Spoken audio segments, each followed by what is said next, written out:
I feel like the new bike just had improvements all across the board. I felt right away like, they hit a nail on the head.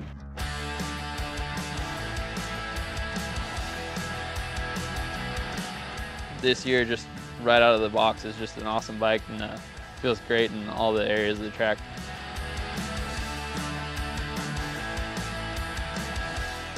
Just one look at this bike, and you can see a big difference visually from what we had last year.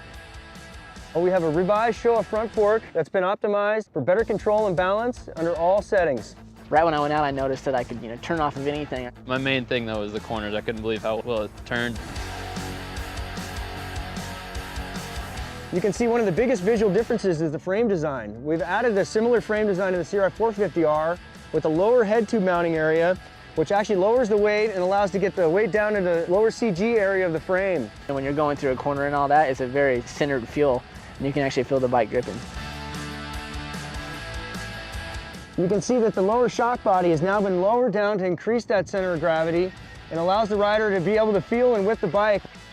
Suspension and chassis is just like, they feel like they're working together very well. The slimness of this bike and the way it feels, and you feel bigger on it and feel like you're in more control. I really like that.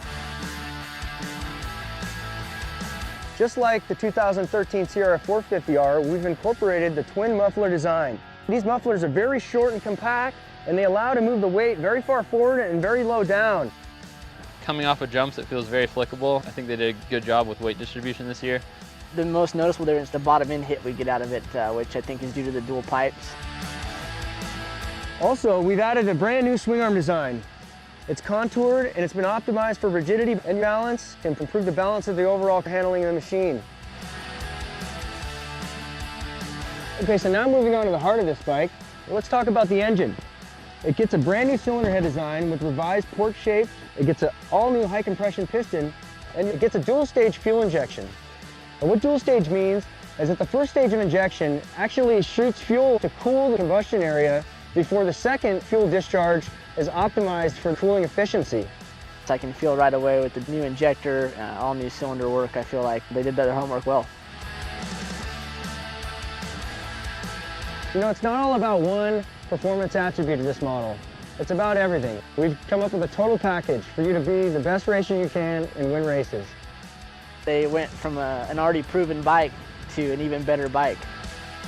With EFI, the new chassis setup, everything's coming together and it's turning into the perfect motocross bike.